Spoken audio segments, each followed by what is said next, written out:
할렐루야. 오늘도 오후예배 나오신 여러분을 환영하고 축복합니다. 제가 이 자리에 딱 서면 어떠한 좀 비장함이 좀 느껴지는 것 같습니다. 그 하나님의 말씀을 한 톨이라도 놓치지 않으시겠다는 그 어떤 결연한 비장함들이 표정에서 느껴지는 것 같습니다. 함께서 기뻐하실 것 같습니다. 그런데 이 시간에는 우리 좀 함께 먼저 시작하기에 앞서서 좀 밝게 좀 인사하고 시작하면 좋겠습니다. 인사하실 때 최소한 앞니 8개는 보이실 정도로 밝게 웃으시면서 좌우 앞뒤 우리 분들에게 한번 인사하겠습니다. 환영합니다. 축복합니다. 은혜 많이 받으세요. 환영합니다. 축복합니다.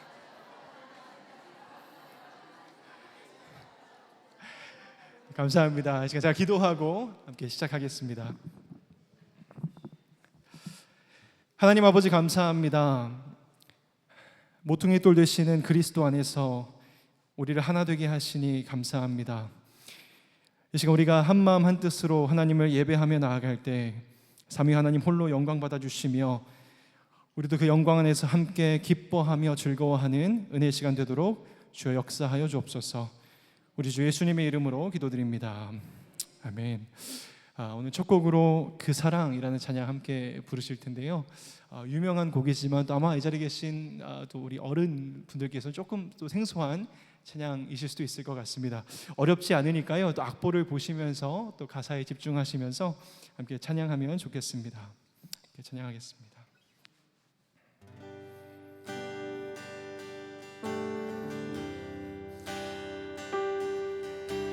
아버지 사랑 내가 노래해, 아버지 은혜 내가 노래해, 아버지 은혜 내가 노래해. 그 사랑 변함없으신 거짓 없으신 성실하신 그 사랑, 상한 갈 때 꺾지 않으시는, 상한 갈 때 꺾지 않으시는, 꺼져가는 등불, 꺼져가는 등불 끄지 않는 그 사랑, 그 사랑 변함없으신 거짓 없으신 성실하신 그, 우리 한번 처음부터 한번 고백해 볼까요? 아버지 사랑, 아버지 사랑 내가 노래, 아버지 은혜, 아버지 은혜 내가 노래. 그 사랑, 그 사랑 변함없으신 거짓 없으신 성실하신 그 사랑, 상한 갈 때 꺾지 않으시는, 상한 갈 때 꺾지 않으시. 아멘. 꺼져가는 등불 끄지 않으십니다. 꺼져가는 등불 끄지 않는 그 사랑, 그 사랑 변함없으신 거짓 없으신 성실하신 그 사랑, 사랑, 그 사랑 날 위해 죽으신, 날 위해 다시 사신 예수 그리스도, 다시 오실 그 사랑, 죽음도 생명도 천사도 하늘의 어떤 권세도 끊을 수 없는 이 영원한 그 사랑. 우리 한 번 더 고백합니다. 아버지 사랑 내가 노래해, 아버지 사랑 내가 노래해, 아버지 은혜, 아버지 은혜 내가 노래해. 그 사랑 변함없으신 거짓 없으신 성실하신 그 사랑. 아멘. 상한 갈 때, 상한 갈 때 꺾지 않으신, 꺼져가는 등불, 꺼져가는 등불 끄지 않는 그 사랑 변함없으신 거짓 없으신 성실하신 그 사랑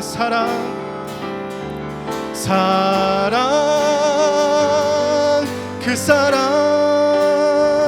날 위해 죽으신 날 위해 다시 사신 예수 그리스도 다시 오실 그 사랑 죽음도 생명도 천사도 하늘의 어떤 권세도 끊을 수 없는 영원한 한 번 더 그 사랑 날 위해 죽으신 날 위해 다시 사신 예수 그리스도 다시 오실 그 사랑 죽음도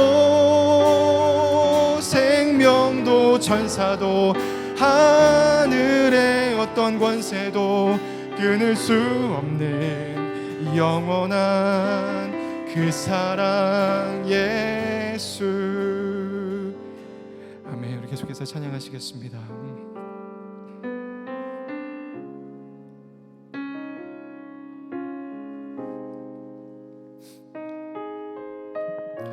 그 주님 우리가 사랑합니다. 함께 고백하시겠습니다. 내 구주 예수를 내 구주 예수를 더욱 사랑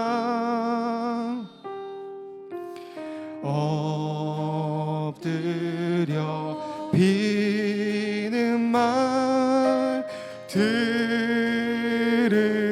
우리 한 번 더 내 구주 예수를 내 구주 예수를 더욱 사랑 엎드려 비는 말 들으소서. 내 진정 소원이 내 진정 소원이 내 구주 예수를 더욱 사랑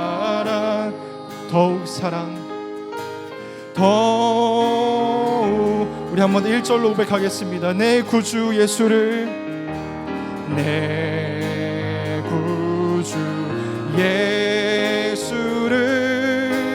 더욱 사랑 엎드려 비는 말 엎드려 비는 말 들으소서. 내 진정 소원이 내 진정 소원이 내 구주의 더욱 사랑합니다. 더욱 사랑합니다. 더욱 마지막으로 고백할까요? 내 진정 소원이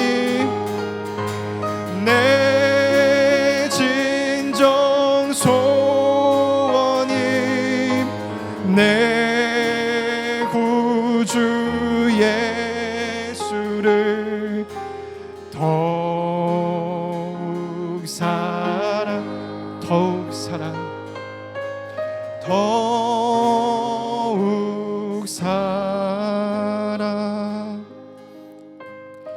기도하겠습니다. 이 시간 하나님 말씀을 전하실 주의 종과 그 말씀을 함께 경청하는 우리 모두에게 이 시간 성령 충만함으로 함께 역사해 주시길 간구합니다. 이가 선포되는 말씀을 통해 참으로 갈급한 우리의 심령 가운데 하나님 아버지의 그 마음이 그 사랑이 다시 한번 뜨겁게 부어지는 은혜의 역사를 경험케 하옵소서. 이 한 가지 간절한 제목을 가지고 함께 기도하며 나가겠습니다. 기도합니다. 하나님 아버지 감사합니다. 그 사랑을 노래합니다. 그 사랑을 찬양합니다. 그 사랑과 은혜 덕분에 우리가 이 자리에 모였습니다. 하나님 말씀 듣기를 사모합니다. 하나님 말씀을 들음으로 말미암아 주님의 그 율법을 말씀을 기쁨으로 순종하는 그 말씀이 기쁨으로 다가오는 한 주간의 삶이 될 수 있도록 주의 시간 다시 한번 주의 사랑으로 은혜로 강권하여 주시고 주의 종의 입술을 선포되는 그 말씀을 통해 우리 영혼이 다시 한번 주의 영으로 소개되는 은혜 역사될 수 있도록 역사하여 주옵소서. 사랑과 은혜가 충만하신 하나님 아버지, 9월의 마지막 주일 함께 모여 주일 오후 예배를 드리게 하여 주신 은혜 감사드립니다. 이 예배를 통하여 주님의 사랑을 체험할 수 있는 귀한 시간이 되게 하여 주옵소서. 지난 일주일간 주님의 뜻대로 살았는지 되돌아볼 수 있는 시간이 되게 하여 주시고, 말씀에 의지하지 못하고 세상적인 마음에 빠져서 기도와 말씀 생활을 멀리하였음을 회개합니다.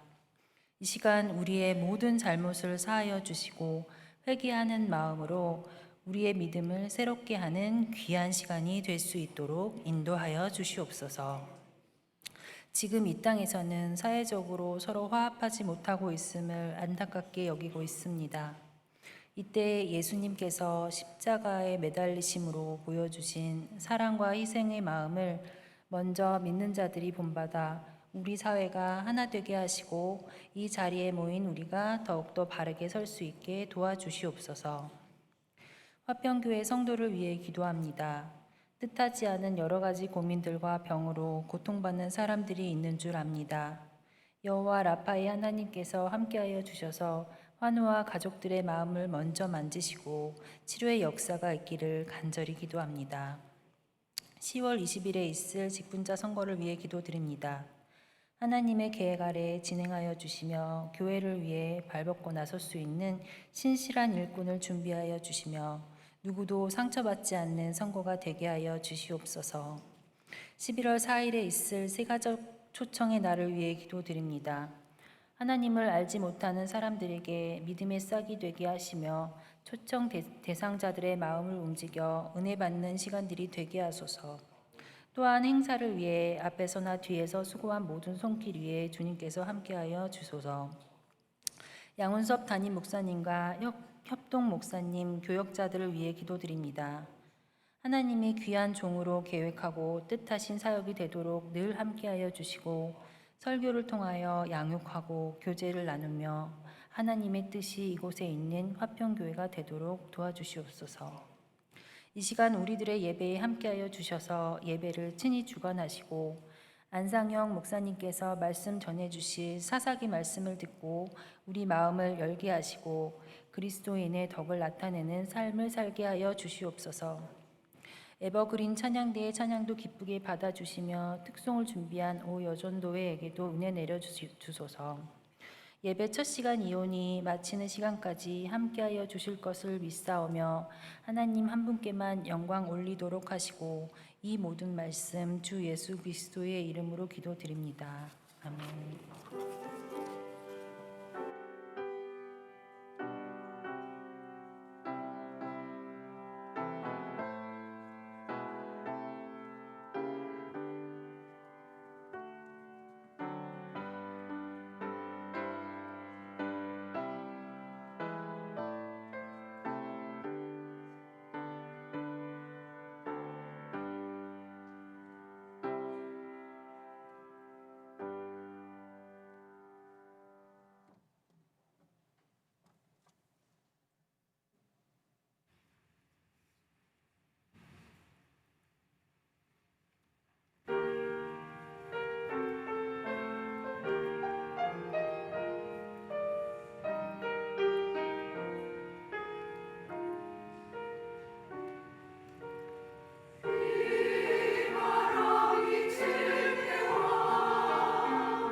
이 시간 우리에게 주시는 하나님의 말씀은 사사기 11장 1절에서 11절까지의 말씀입니다. 사사기 11장 1절에서 11절까지의 말씀 한 목소리로 읽겠습니다.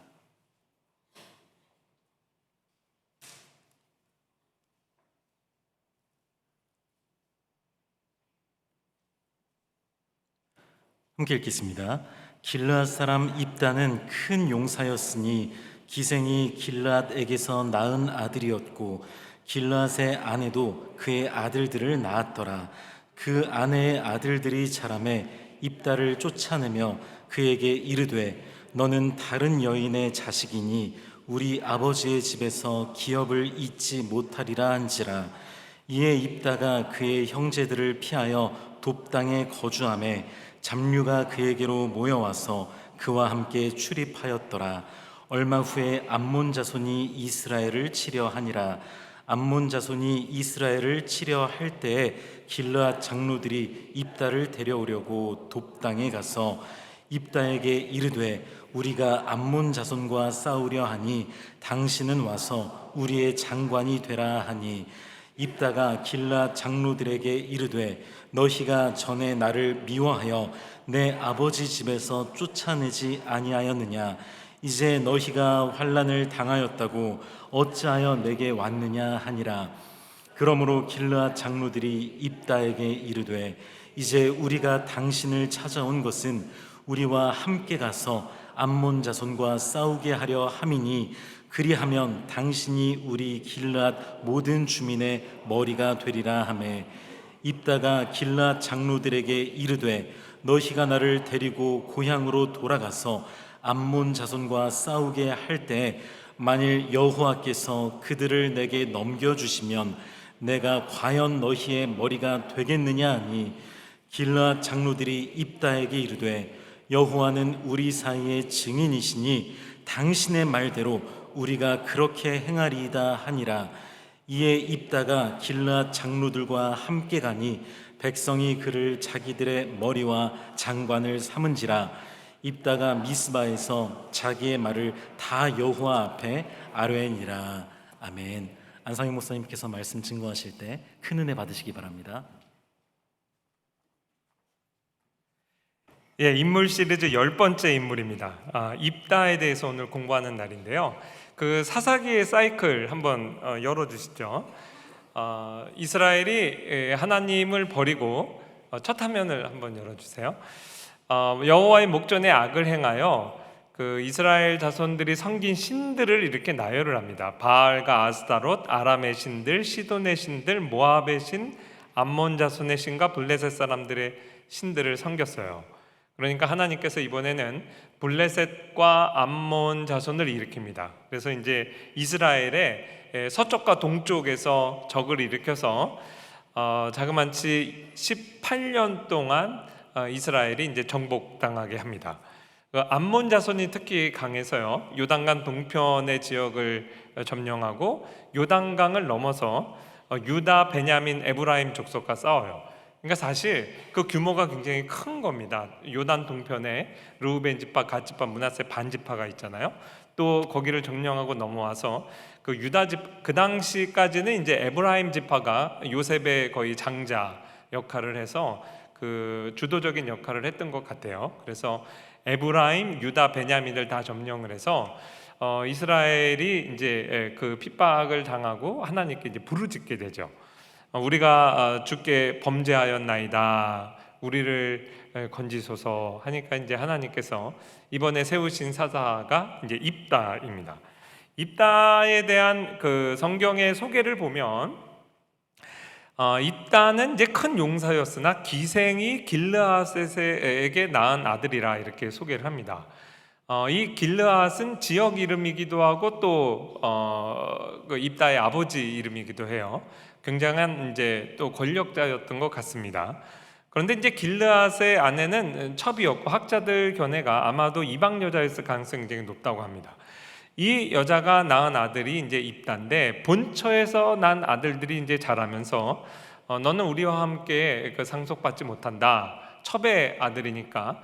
그리고 이제 쫓아내요. 그래서 이방 지역인 돕당에 가서 거하면서 거기에서 보면 잡류가 그에게로 모여와서 그와 함께 출입하였더라. 마치 그 다윗이 사울에 의해 쫓겨났을 때 억울한 자들이 모여서 거의 600명 정도가 모여서 이제 군대를 이루게 되죠.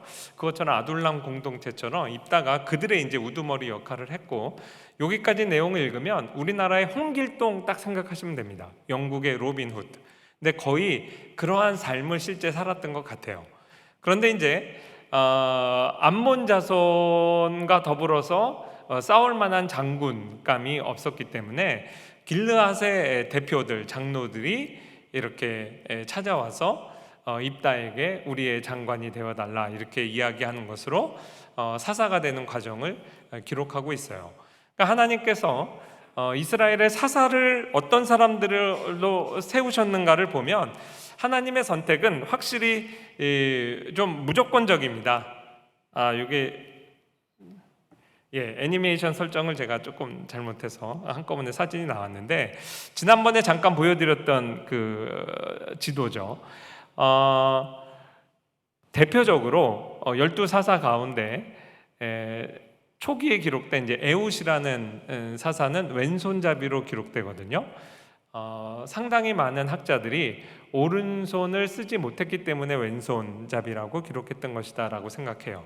그래서 사실 오른쪽 팔을 쓰지 못하는 장애인이었기 때문에 모압 왕하고 대면할 때 그 적군들이 이제 다 경계를 푼 거죠. 근데 이 왼손으로 사람을 찌르는 연습을 얼마나 열심히 했는지, 그냥 칼로 찔렀을 때 칼자루가 등으로까지 다 나올 정도로 단번에 이제 모압 왕을 제거하는 역할을 했죠. 드보라는 이제 그 당시 당연히 여자로서 사사가 되기에는 결격 사유가 있다고 그 시대에서도 이제 생각했던 인물이었고요. 지난번에 살펴봤던 기드온은 자기의 인식이 이제 보리떡, 제가 우리나라에서 아마 기드온이 나왔으면 개떡이라고 생각했다고 말씀드렸겠죠. 근데 이제 이 그림이 이스라엘 그 당시 사람들이 즐겨 먹던 보리떡 이렇게 구워서 먹었다고 합니다. 기드온의 자기 인식입니다. 그리고 오늘 사사 서자입니다.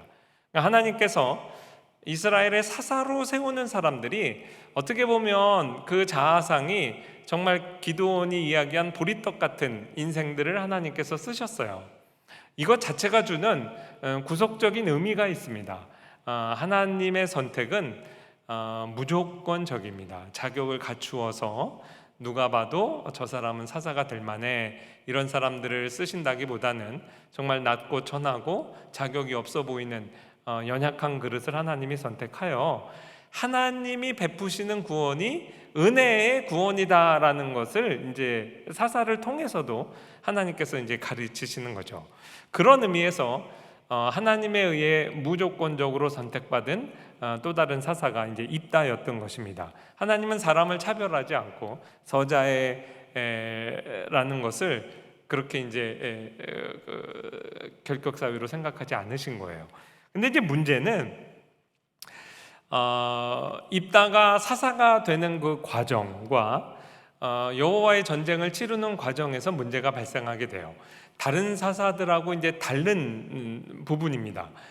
길르앗 장로들이 와서 당신이 우리의 머리가 되겠다, 당신이 우리의 장관이 되겠다 하는 조건이 있습니다. 그게 뭐냐면 전쟁에서 승리할 경우에 그렇죠. 그러니까 이제 다른 사사들하고 좀 다릅니다. 전쟁에서 승리하면 사사가 되는 거고, 패배하면 물론 전장에서 죽을 수도 있겠지만 어쨌든 사사의 이제 결격 사유가 되는 거예요. 이런 어떤 환경 때문에 그랬는지 또 이 입다도 하나님 앞에 어떻게 보면 조건적인 서원을 하게 되죠. 이 부분이 입다를 우리가 읽어갈 때 좀 눈여겨 살펴보아야 되는 내용입니다. 이 조건적인 계약 때문에 입다가 이렇게 서원을 합니다. 그가 여호와께 서원하여 이르되 주께서 과연 암몬 자손을 내 손에 넘겨주시면 내가 암몬 자손에게 평안히 돌아올 때 누구든지 내 집 문에서 나와서 나를 영접하는 그는 여호와께 돌릴 것이니 내가 그를 번제물로 드리겠나이다. 그러니까 하나님께서 나에게 전쟁을 승리로 허락해서 주시면 나도 하나님께 나의 최선의 선물을 하나님께 드리겠습니다.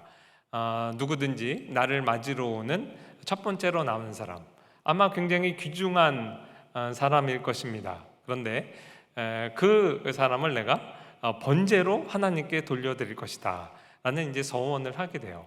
이런 식의 서원은 그 기드온의 우리가 스토리를 읽을 때는 발견되지 못했던 겁니다. 하나님이 베푸시는 여호와의 전쟁에 수종드는 것으로 내 역할은 끝나는데, 입다는 불행하게도 그 환경 자체가 내가 이 전쟁에 이겨야만 이스라엘의 사사가 되는 거예요.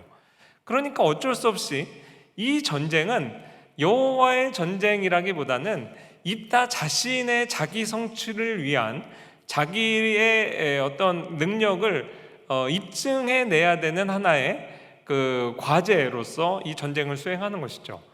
이 부분이 입다가 사사가 되는 데 있어서 다른 경우와 다르게 입다가 감당을 해야 됐던 몫이라고 이제 봅니다.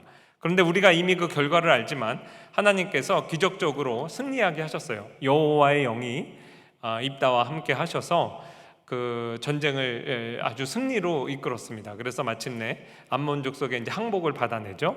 그리고 승전을 마치고 이제 집으로 돌아오는데 누가 제일 먼저 맞이를 했습니까? 딸이 나왔어요. 자기 아주 사랑하는 딸이 나와서 그때 입다가 자기 옷을 찢으며 이르되 어찌할꼬 내 딸이여, 너는 나를 참담하게 하는 자요 너는 나를 괴롭게 하는 자 중에 하나로다. 내가 여호와를 향하여 입을 열었으니 능히 돌이키지 못하리라. 이렇게 하면서 자기 말대로 이제 딸에게 행했다고 기록되어 있습니다. 이 부분을 성경이 자세히 다루고 있죠. 그러니까 어떻게 보면 하나님이 요구한 그 서원이 아닙니다. 하나님이 마땅히 자기의 백성을 구원하시기 위해서 어떻게 보면 그들의 죄악을 회개를 받으시고 용서하시고 은혜를 베풀어서 여호와의 구원의 은혜를 이스라엘 백성으로 하여금 그거를 감각하고 느끼도록 하는 것이 또 사사의 큰 역할 가운데 하나거든요. 근데 이제 입다는 하나님께서 우리에게 베푸시는 이 큰 일에 대해서 나도 나름대로 최선을 다해서 그 대가를 지불하겠다, 나도 나의 최선의 것을 하나님께 드리겠다 해서 결국은 자기 딸을 희생시키잖아요. 그러니까 이제 본의 아니게 이스라엘 사람들에게는 누가 감사의 대상이 될까요? 그 능력이 많은 하나님을 감동시켜서 우리 입다 장군님이 자기의 사랑하는 딸을 희생시키면서까지 우리를 암몬 자손으로부터 구해냈다.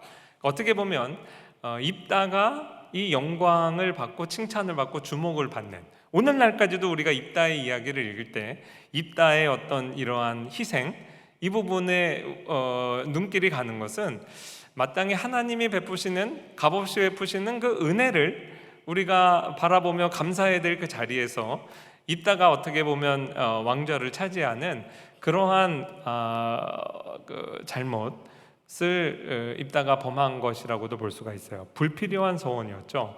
그리고 스스로 자기가 마련해 놓은 그 덫에 걸려서 가장 기뻐해야 될 자리에서 이제 참담함을 경험을 하게 되죠.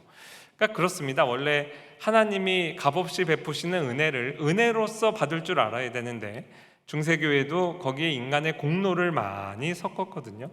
그러면 이제 하나님이 값없이 베푸시는 은혜에 인간의 공로주의가 들어가면 구원의 기쁨을 순전히 누려야 되는 그 감사의 자리에서 어떻게 보면 쓴 뿌리를, 쓴 맛을 이제 경험하고 구원의 감격을 상실하는 그러한 이제 결과가 도출되기도 합니다. 가장 기뻐해야 될 자리에서 입다는 이제 굉장히 슬픔을 경험하게 되죠.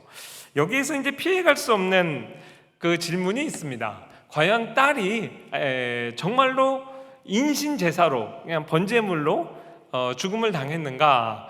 이 문제를 두고 사실 오늘날까지도 학자들이 거의 팽팽히 맞서서 이렇게 의견이 갈리고 있어요.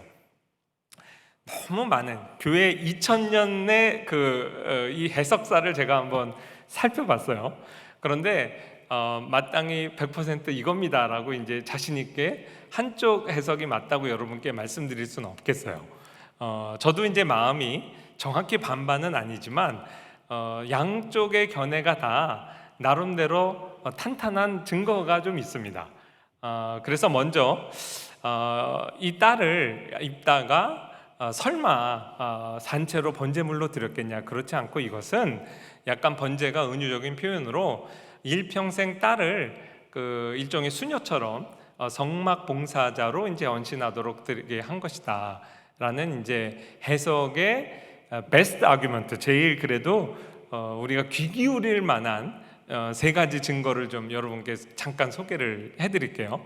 참고로 교회 역사에 있어서 이제 초대교회부터 유대인의 해석까지 다 포함해서 거의 종교개혁의 16, 17세기까지는 성경의 자연스러운 의미가 인신 제사를 드린 것이다라는 게 다수의 의견이었어요. 근데 이제 중세 시대에 우리나라 말로 기억하기 좋게 김치, 근데 이제 김희 이렇게 발음하는데 유대 랍비의 어떤 해석이 이게 성막 봉사자다라는 해석이 유행하기 시작했고, 오늘날은 오히려 이렇게 해석하는 것이 이제 우리가 아는 건전한 성경 해석가들 가운데서 우리 박윤선 목사님을 포함하여 성막 봉사자 쪽에 이제 해석이 조금 더 다수가 돼가는 느낌이에요. 근데 이제 제일 그 강력한 그 근거는 텍스트가 뭐라고 말하느냐겠죠. 근데 그럴 만한 이유가 있어요. 그 성경에 보면 그 입다의 딸이 처녀로 죽음을 인하여 두 번 표현이 나오고 애곡한다 이런 표현이 나왔잖아요. 그 한글 번역은 인신제사라는 것을 전제로 하여 쓴 표현이에요. 그래서 히브리어 원문에 보면 처녀로 죽음을 인하여서 죽음이라는 표현이 없습니다. 그래서 처녀됨을 인하여 슬퍼한 거예요. 입다의 딸도 그렇고 이제 그 성경 기자가 기록할 때, 그 다음에 이제 그 입다의 딸의 희생을 기념해서 매년 이스라엘의 처녀들이 사흘씩 올라가서 3일 동안 애곡을 했다 그랬잖아요. 애곡. 근데 이 히브리어로 타나라는 동사인데요. 그렇게 많이 쓰이지 않아요. 정말 우리가 말 그대로 죽은 사람 앞에서 애곡하는 그 단어랑 달라요. 이 타나라는 이 단어는 계속 되뇌이다 이런 말을 계속 한다는 의미고 또 노래한다는 뜻이 있어요. 사사기, 같은 사사기에 5장에 보면 거기는 하나님의 행하심 그 의로움을 노래했다라고 이렇게 실제 쓰이고 있습니다. 사사기 5장 11절이래요. 이 의로우신 일을 노래했다. 그러니까 어떻게 보면은 꼭 애곡했다, 죽음을 전제한 해석이 아닐 수도 있어요. 또 하나는 그 입다가 이제 돌아와서 볼 때 누구든지 나를 먼저 맞으러 나오는 사람이든가 아니면 짐승일 수도 있습니다. 그를 여호와께 돌릴 것이니 내가 그를 번제로 드리겠나이다를 이제 와우 연속법으로 해서 와우를 이제 그리고로 우리나라 말로는 번역했어요. 근데 그 단어는 영어로 or 혹은으로도 번역할 수가 있어요. 그래서 이제 성막 봉사자로 헌신했다라는 걸 주장하는 분들은 이제 성경적 근거로 입다의 마음에 그게 짐승일 수도 있고 사람일 수도 있는데, 사람의 경우는 그를 여호와께 돌려서 평생 여호와께 헌신하는 성막 봉사자로 드리고, 만약에 짐승이면 그를 번제로 잡아드리겠다. 이렇게 해석이 가능합니다. 그러니까 나름대로 우리나라 말 성경의 번역 문제 때문에 우리가 죽음이라는 쪽을 확실히 이렇게 전제하고 우리가 이해해서 그렇지, 원문의 내용을 그대로 이렇게 읽어가면 꼭 그렇게 희생 번제물로 사람을 인신제사로 드렸다라고 해석을 하지 않아도 가능한 성경 해석에 이제 근거가 있는 거예요. 게다가 이제 입다가 전쟁할 때 우리나라 강감창 장군처럼 굉장히 그 지략도 있었던 것 같아요. 너희의 전쟁의 명분이 뭐냐? 암몬 자손이 너희가 출애굽할 때 우리 땅 뺏었으니까 우리가 도로 찾으러 왔다 그거거든요. 그러니까 이제 입다가 모세오경에 나오는 출애굽의 역사를 쫙 다시 리뷰를 하면서 우리는 결코 하나님의 명령에 따라 모압과 암몬 자손의 땅을 점령하지 않았다. 그걸 피해서 오히려 갖고 아모리 족속의 땅은 우리가 전쟁에서 뺏은 거다. 그러니까 너희의 말에 정당성이 없다. 그것을 아주 정확하게 이야기해서 그들이 전쟁을 일으키는 명분이 역사적 근거가 없다는 것을 논증해서 사실상 이깁니다. 그런데 이제 그들이 그건 어차피 핑계였기 때문에 전쟁을 이제 그만두지 않았죠. 그런 거 볼 때 그 입다가 해박하게 알고 있었던 모세 오경에 하나님께서 명시적으로 인신제사를 금하시거든요. 너희는 가나안 족속의 가증한 행위를 본받지 말 것이니 아들이나 딸을 불 가운데 지나게 하는 거 금하세요. 이거를 아는 사사가 어떻게 하나님이 가증하게 여기는 인신제사를 드릴 수 있었겠냐. 이게 이제 강력한 논증 가운데 하나고요. 또 하나는 그 이후 사사시대의 마지막 주자였던 사무엘이 하나님께서 입다를 통해서 행하신 구원을 상기시키면서 입다의 어떻게 보면 행위를 칭찬하는 거거든요. 그거나 또 신약성경 히브리서의 믿음의 계보에 입다를 분명히 기록하는 걸 볼 때 믿음의 인물 입다가 하나님이 기뻐하시지 않는 인신제사를 드렸을 리 없다. 이게 이제 대략 세 가지의 그 제일 나은 근거예요. 어느 정도 여러분 설득이 좀 되죠. 저는 이제 이 원문 번역, 이 텍스트 자체 이 부분에서 그럴 수도 있겠다라는 생각했어요. 인신제사가 아니고 성막봉사자라는 입장에서 그러고 성경을 읽으면요 조금 잘 이해가 됩니다. 유독 입다의 딸을 소개할 때 무남동녀라, 그리고 나의 처녀됨을 인하여 애곡하겠나이다, 나의 처녀됨을 인하여 애곡하고, 결국 마지막도 딸이 남자를 알지 못하였더라. 그렇게 되면 왜 이것이 비극이었는지 좀 이해가 됩니다. 그 당시 왕정 시대잖아요. 이 입다를 우리의 왕으로 삼겠다고 했는데 왕에게 있어서 정말 필수적인 것은 왕손을 보는 겁니다. 그렇죠? 그래야 이 왕가가 세워지죠. 근데 입다에게는 자녀가 없었어요. 그럼 무남동녀 외딸이에요. 근데 무남동녀 외딸이 시집을 안 가는 거예요. 시집이라도 가야 사위를 왕을 시키든 거기 나온 이제 자손을 왕을 있게 해야 되는데 이 딸을 하나님께 드리고 결혼을 안 시킨다는 것은 곧 입다는 그냥 잠깐 왔다 사라지는 거죠. 그러니까 입다의 비극은 입다 가문이 왕가가 되지 못하는 것에 대한 큰 비극일 수도 있어요. 그리고 이제 그런 면에서 또 성경 기자가 이 부분을 이렇게 부각시키는 것처럼 느껴집니다. 설득이 되시죠? 그러니까 우리 박윤선 목사님이 성막봉사자로 헌신했겠다라고 얘기할 때 근거 없이 하시는 얘기가 아니에요.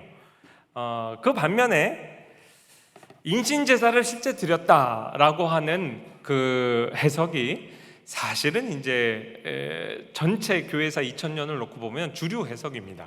왜냐하면 일단 텍스트의 자연스러운 의미가 그래요. 내가 그를 번제물로 드리겠나이다. 그게 만약 성막 봉사자였다면 어느 순간에선가는 성막 실로에 있는 성막에 드리니라 사무엘의 경우처럼 그렇게 이제 성경 기자가 얘기했을 텐데 그런 기사는 없어요. 그 다음에 이 입다의 반응이 그렇습니다. 자기 옷을 찢는다는 거는요 민족이 망하는 정말 큰 비극 앞에서만 그걸 찢거든요. 근데 아무리 그 자기 딸 시집 보내는 게 중요하다고 해도 하나님 앞에 드리는 거잖아요. 성막봉사자로 드리겠다고 하는데 예를 들어 우리 교회 신앙 좋으신 우리 장로님이 그냥 무남동녀 외딸이 있는데 우리 합신에 이번에 입학하게 됐어. 그 딸이 어디 수련회 가서 은혜 받고 와가지고 원래는 다 어디 좋은 집안 결혼하려고 다 이거 마련했는데 아빠 저는요 일평생 하나님께 전 헌신하고 선교사 나갈 거예요. 우리 김충환 선교사님께 은혜 받고 저는 합신에 들어갑니다. 이렇게 되는데 장로님이 옷을 찢고 너는 나를 참담하게 하는 자로다 그러면 우리 아마 양 목사님이 시원 드실 겁니다. 생각을 해보세요. 딴 것도 아니고 여호와의 성전에 수종 드는 자로 가는데 거기서 이스라엘의 사사라고 하는 자가 옷을 찢고 나를 참담하게 한다면 일종의 신성 모독 아닙니까? 사무엘을 하나님 앞에 드리는 한나와 같은 마음에서는 정말 슬픔이 있지만 그걸 영광스럽게 생각해야죠. 게다가 이 일을 계기로 해서 이스라엘의 여인들이 해마다 가서 3일 동안 애곡했다고 그랬어요. 자, 애곡이 아니라 그냥 찬양했다고라도 칩시다. 그게 언제부터였겠어요? 예를 들어 시집 안 갔으니까 20살 처녀로 성막 봉사자로 들어가서 한 40년 봉사하다 60에 죽었어요. 그럼 40년 지난 다음에 60 죽은 다음부터 어쨌든 애곡하고 뭐 노래를 했을 거 아니에요. 그것도 사실 말이 안 되죠. 그리고 자연스러운 의미는 그래서 죽고 그 다음에부터 애곡했다 하는 것이 성경의 일차적인 자연스러운 의미가 됩니다. 또한 의미 있게 성경 기자가 이스라엘 사람들이 아람, 시돈, 모압, 암몬, 블레셋 사람들의 신들을 섬겼다는 이 신들을 섬기는 것 중에 최선의 그 헌신이 자녀를 인신 제사 드리는 것이 그 당시 가나안 풍속이었거든요. 근데 그런 부분에 아무래도 영향을 받았을 것이다. 문화적 컨텍스트. 게다가 이스라엘의 이후 왕정 시대에 실제 아하스 왕과 므낫세 왕이 자기 자녀를 아들을 인신 제사를 드렸어요. 그것 때문에 정말 악한 왕이죠. 이런 일들이 이스라엘 역사에 없었던 것도 아니고, 또한 이것이 출정서원이라는 데도 이제 역사적 정황에 우리가 생각해 볼 만한 그 포인트가 있습니다. 일단 그리스 신화에서 아가멤논이라는 사람도 자기 딸 이피게니아를 그 출항하기 전에 트로이 전쟁 때 인신 제사 드린 기록이 있어서 고대 근동에 이러한 일들이 아주 버젓이 일어나고 있었던 게 이제 역사적 사실이라고 학자들은 봐요. 게다가 우리나라 계백 장군 생각해 보세요.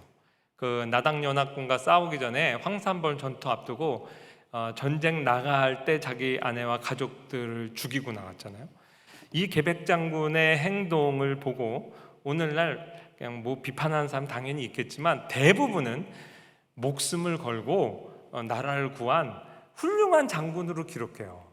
어떻게 보면 이것이 전쟁이라는 특수 상황, 패배할 수밖에, 인간적 눈으로 볼 때는 거대한 적군과 더불어 싸울 때 일사각오하는 거죠. 이러한 출정선의 컨텍스트 안에서 보면 있음직한 일이라 이렇게 볼 수 있고요. 또 하나는 입다가 그 이후에 행한 일을 보면 이런 일을 하고도 남을 사람이다라는 것을 우리가 알게 돼요. 입다가 에브라임 지파를 학살하는 내용이 나오거든요. 여러분, 이 날의 그 사건을 성경이 자세히 기록하고 있는데 에브라임 지파가 하여튼 못된 지파예요. 그 기드온의 미디안 전쟁 때도 자기들을 왜 앞세워서 싸우지 않았냐고 승리하고 나니까 기드온에게 와서 막 불평하죠. 그러니까 기드온이 사사기 8장 2절에서 3절 보면 그들을 달랩니다. 내가 이제 행한 일이 너희가 한 것에 비교되겠느냐? 에브라임의 끝물 포도가 아비에셀의 만물 포보다 낫지 않냐? 하나님이 미디안 방백 오렉과 스웹을 너희 손에 넘겨주셨으니 내가 한 일이 어찌 능히 너희가 한 것에 비교되겠느냐 하면서 자기가 이렇게 낮추죠. 이 말을 듣고 그들이 노여움이 풀려서 그냥 하나됨을 유지해요. 기드온은 그래서 이 이스라엘 전체를 생각하고 자기가 자존심을 낮추고 이들을 이제 노여움을 달래서 이렇게 하나됨을 유지했어요. 근데 이제 입다는 다릅니다. 이 못된 에브라임 놈들 내가 한번 버릇을 고쳐줘야 되겠다 해서 그 길르앗 사람들, 그 주력 부대였습니다. 길르앗 사람들에게 에브라임의 지파의 이 불손한 행동을 막 이렇게 강조하면서 지역 감정을 막 불러일으켜요. 원래 에브라임이 거의 장자 지파라고 그랬죠. 이 에브라임 사람들이 평소에 길르앗 사람들을 무시했습니다. 역사적 사실하고 다른데 그렇게 무시했어요. 마치 우리나라에 얘기하면 뭐 한경도 사람이 평안도 사람들을 막 무시했다거나 이런 식으로 어차피 우리나라 사람들이에요. 그런데 지역 감정이 있었어요. 평소에 길르앗 너희는 그 근본이 없는 놈들이야. 너희는 원래 에브라임 지파에 있다가 어디 이렇게 우리 지파에서 나가서 므낫세 지파와 에브라임 여기도 아니고 저기도 아니고 거의 중간쯤 어디 있다. 그렇게 해서 늘 좀 이렇게 지역 감정을 표현했던 것 같아요. 그거를 막 길르앗 사람들한테 불러일으켜서 이번에 이놈들에게 한번 본때를 보이자. 그래서 에브라임 사람들을 상대로 해서 전쟁을 일으킵니다. 이건 내전이에요. 아니 사사가 이스라엘 12지파를 보존하게 하는 게 자기의 사명인데 지금은 적군하고 싸우는 게 아니라 자기 지파끼리의 전쟁을 일으킨 거예요. 그래서 에브라임 사람들을 도륙을 하는데 어떤 방식으로 했냐면 에브라임 사람들 도망가는 그 길목 요단강 나루터를 딱 잡고 거기에 이제 통과할 때 쉽볼렛 발음해봐. 그 에브라임 사람들은 쉽 발음이 안 됐던 것 같아요. 우리 그냥 순전히 비웁니다. 경상도 분들이 쌀 안 됩니다. 쌀 해봐. 근데 살 그러면 다 갖다 죽였어요. 그렇게 해서 학살한 인구수가 42,000명이에요. 이게 참고로 어느 정도 규모인지 말씀을 드릴게요. 민수기에 보면 각 지파를 계수하죠. 각 지파를 계수하는데 거기에서 그 에브라임 지파가 그 당시에 3만 명이 좀 넘었었어요.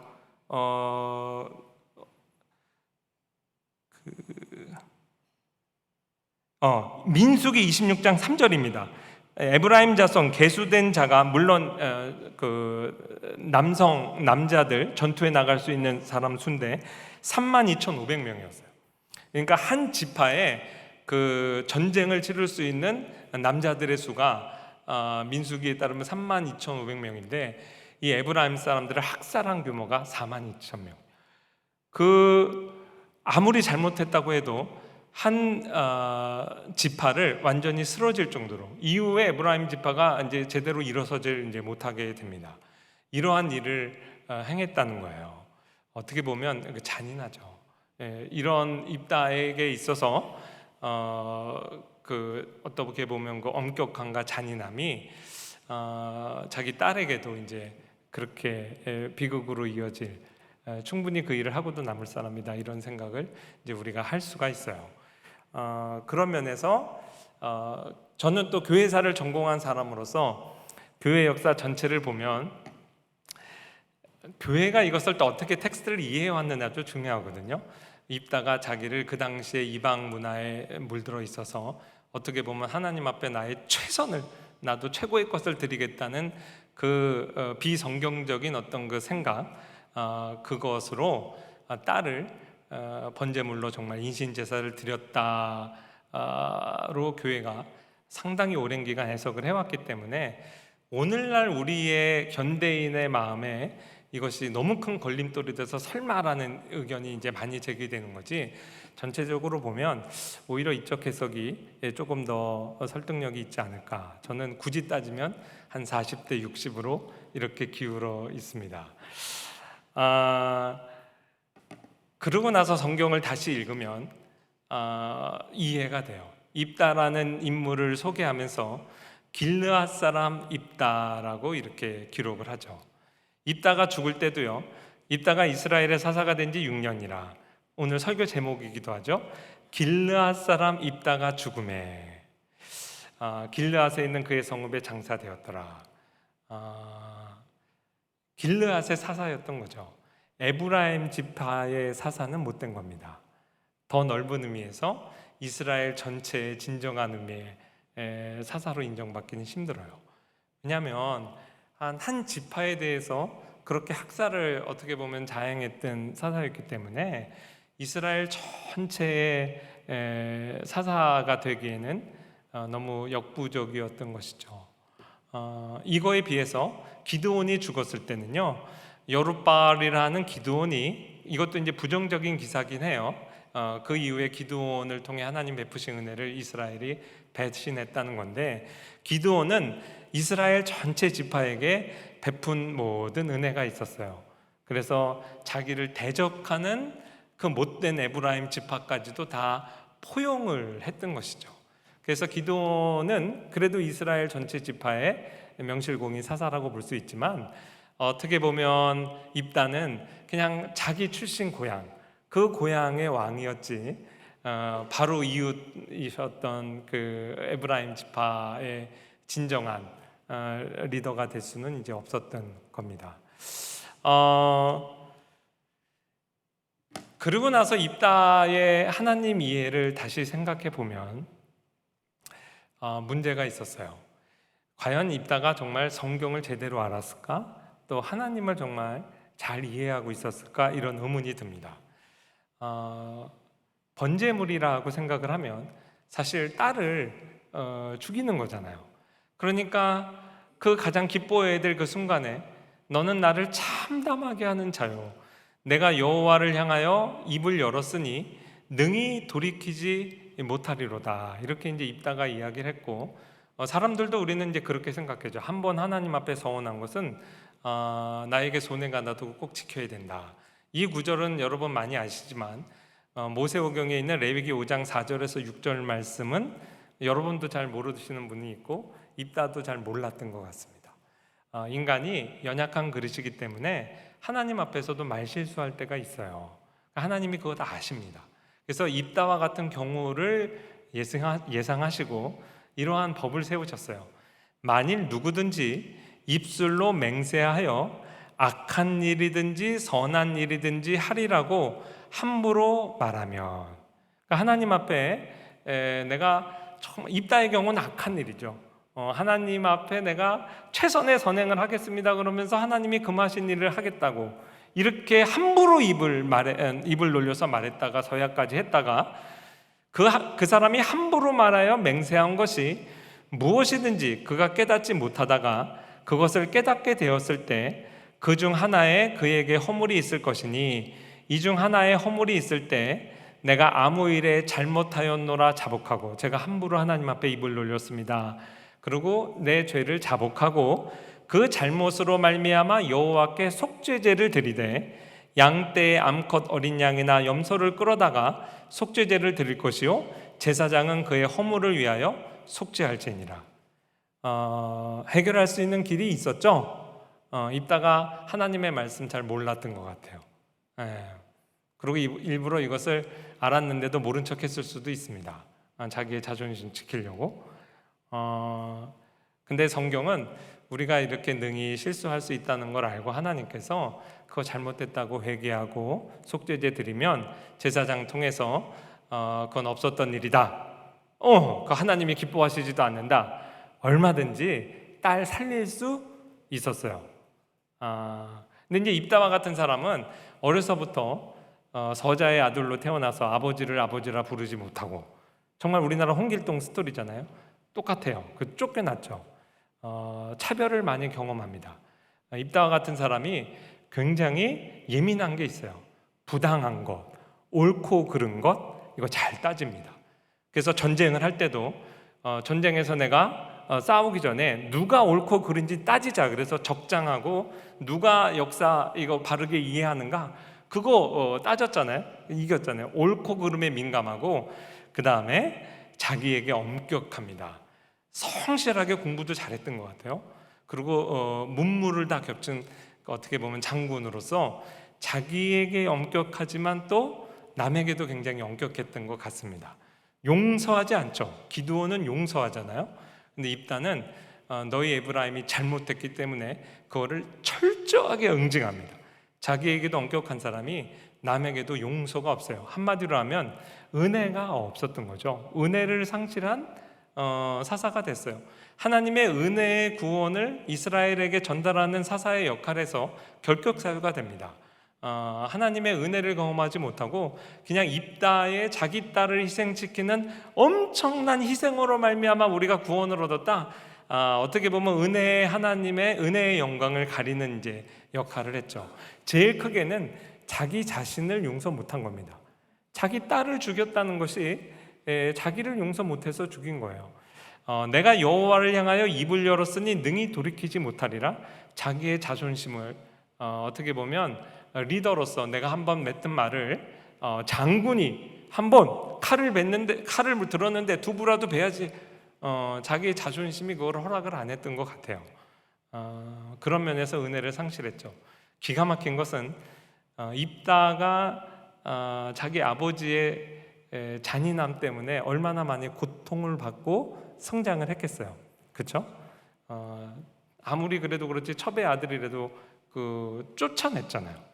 그러니까 아버지의 사랑을 받지 못하고 자랐다고요. 그런 입다가 무남동녀 외딸 자기 딸 얼마나 사랑했겠어요. 근데 자기 딸에게도 가장 잔인한 아버지가 된 것입니다.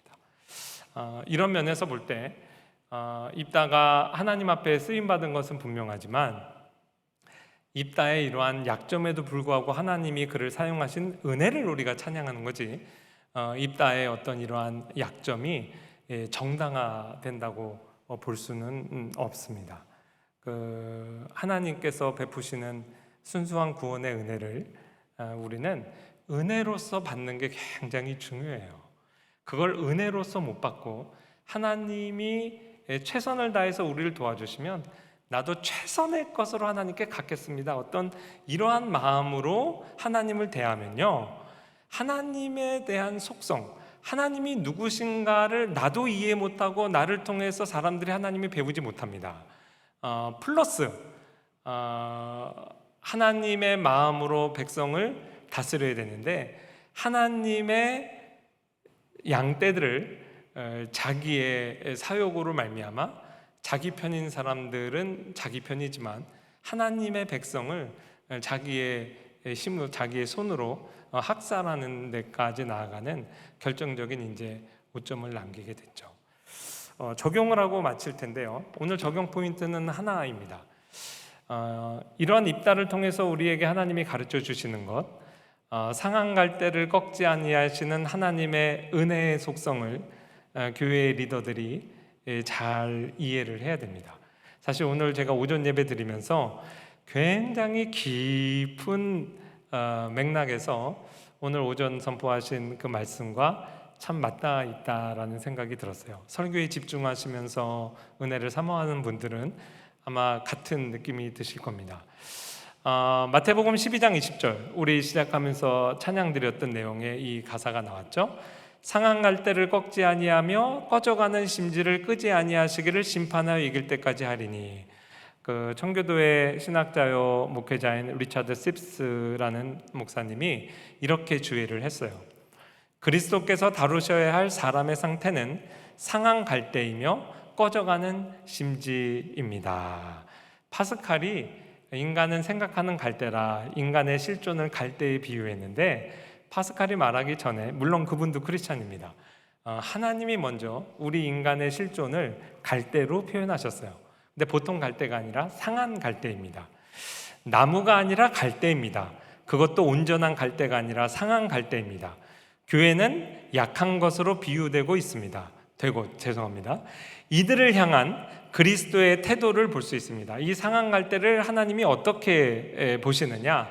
그분은 이들을 소중히 여기십니다. 저와 여러분을 소중히 여기세요. 또한 그리스도의 변치 않는 긍휼을 볼 수 있습니다. 그분의 이 같은 동정심은 심판하여 이길 때까지 변치 않고 계속됩니다. 이들의 심령 속에서 시작된 이 은혜의 역사는 이것이 완성에 이를 때까지 모든 저항하는 죄의 부패성을 극복할 것입니다. 개인에게서 있어서는 상한 부분, 또 꺼져가는 심지의 이 상태, 이거를 이제 성화의 과제로 봤어요. 이 남아있는 부패성. 근데 하나님의 은혜가 결국은 승리할 것이다. 나를 결국 성숙한 신자로 하나님께서 만드실 것이다. 교회도 마찬가지고요. 그래서 교회를 섬기는 리더의 입장에서 이렇게 이야기를 할 수 있어야 됩니다. 우리 주님께서 이처럼 소중히 여기시는 약한 불꽃, 꺼져가는 심지를 그분의 종인 제가 어떻게 함부로 끌 수 있겠습니까? 우리는 그래서 하나님의 시각에서 바라봐야 돼요. 입다가 이것을 놓친 거예요. 아무리 에브라임이 잘못했어도 하나님의 백성 아니에요? 적당히 야단치면 되죠. 그 다음에 자기가 그렇게 중요하게 생각하는 공의로운 옳고 그름 따져서 12지파 앞에서 한번 잘못을 법정에 세워서 가르치면 되죠. 근데 자기 손으로 이것을 복수심을 불러일으켜가지고 한 지파를 이렇게 학살해서야 되겠습니까? 인간의 연약함, 상한 갈대, 이러한 실존을 그럼에도 불구하고 품고 사랑하시는 하나님의 시각으로 보았다면 그렇게 하지 않았을 겁니다. 가깝게는 기드온이 그랬고요, 앞으로 올 다윗이 그렇게 하지 않았습니다. 여호와의 전쟁이고 여호와의 백성이라는 의식이 사사에게는 요구됐는데, 그 부분에서 있다가 자기의 성장 배경도 있고 여러 가지 환경적인 조건도 물론 있었겠죠. 아쉬운 약점을 노출을 했습니다. 똑같은 리차드 씹스 목사님이 이런 이야기도 했어요. 그리스도께서 성전으로 삼고 홀로 거하셔야 할 사람들의 마음속에 목회자 자신을 우상으로 세워서야 되겠습니까? 사람을 지나치게 존경하는 것은 교황제도로 나아가는 첫걸음입니다. 목회자는 그리스도의 일꾼일 뿐 그 이상도 그 이하도 아닙니다. 입다는요, 계백장군에게 우리가 돌리는 칭찬과 존경을 구할 필요가 없는 사람이에요. 그저 하나님의 은혜를 전달하는 사역자로서 그냥 그리스도의 일꾼으로 쓰임받고 그거면 다입니다. 필요 이상의 영웅이 되려고 해서는 안 되는 거죠. 그것이 교황제로 나가는 첫걸음이라고 그랬잖아요. 모든 목회자들, 지도자들도 여러분이 섬기는 그룹에서 여러분이 우상이 되려고 할 필요가 전혀 없습니다. 그게 오히려 우리를 자유케 하는 거예요. 그런 면에서 여러분이 예수님 외에 어떤 지도자를 너무 좋아하셔도 안 됩니다. 트로트 가수를 차라리 좋아할지언정 절대로 이 신앙의 영역에 있어서 예수님의 자리를 대체할 만한 누군가의 영웅을 여러분 만드시면 안 돼요. 그거에 부합하다가 입다와 같은 실수를 범하는 지도자를 만들 수도 있는 것입니다. 그래서 우리는 오직 그리스도의 영광을 도적질해서는 안 되겠죠. 또한 은혜를 은혜로서 받을 줄 알아야 돼요. 그래야 상한 갈대와 같은 인생에게 베푸시는 하나님의 은혜를 은혜로 받아서 그 은혜를 왜 하나님한테 어떻게 갚겠어요? 하나님이 이웃 사랑으로 정말 상한 갈대와 꺼져가는 심지어와 같은 자격이 없는, 어떻게 보면 에브라임 같이 못된 사람들에게조차도 예수님이 이들을 소중히 여기지, 꺼져가는 불을 끄지 않으시지, 상한 갈대를 꺾지 않으시지, 그럼 이들을 나도 소중히 여기고 나에게 하나님이 값없이 베푸신 은혜를 이들에게도 내가 흘려보내야 되겠다. 그것이 교회의 리더들에게 하나님께서 요구하시는 겁니다. 바른 적용이죠. 그래서 은혜를 은혜로서 받을 줄 알아야 됩니다. 그래서 그 은혜를 흘려보내는 은혜의 통로가 되는 저와 여러분 되기를 주님의 이름으로 축원합니다. 하나님 아버지 감사합니다. 오늘 입다의 스토리를 통해서 입다의 정황을 생각할 때 마음이 아프고 시리고 죄 가운데 고통받았던 그러한 입다의 심정을 저희가 이해하게 됩니다. 그럼에도 하나님이 값없이 베푸시는 은혜를 은혜로서 온전히 누릴 수 없었던 입다를 통해 우리가 반면교사로 삼아 하나님의 성품을, 은혜의 성품을 온전히 드러내는 자로 저희가 쓰임받기를 원합니다. 저희가 섬기는 모든 하나님의 백성들 마음 가운데 오직 그리스도의 영광만 드러나게 하시고 주님의 은혜의 역사를 수종드는 자로서 은혜의 통로가 될 수 있도록 저희를 사용하여 주시옵소서. 예수님의 이름으로 기도합니다. 아멘.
아멘. 참 감사합니다. 아까 시작하는 찬양도 상한 갈 때 꺼져가는 심지를 끄지 않으시는 하나님 찬양하고, 우리가 계속 사사기를 살펴볼 때 다윗까지도 여호와의 전쟁이라는 중요한 주제가 있습니다. 전쟁은 나에게 속한 것 아니고 하나님께 속한 겁니다. 너무 요란 떨지 않아도 됩니다.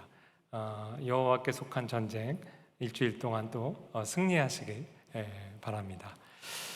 지금은 우리 주 예수 그리스도의 은혜와 하나님 아버지의 크신 사랑과 성령님의 감화하시고 교통하시고 적용하시는 은혜가 여호와께 속한 전쟁을 또한 치르러 나가는 우리 모든 주의 백성들 머리 위에 지금부터 영원토록 함께 있을지어다.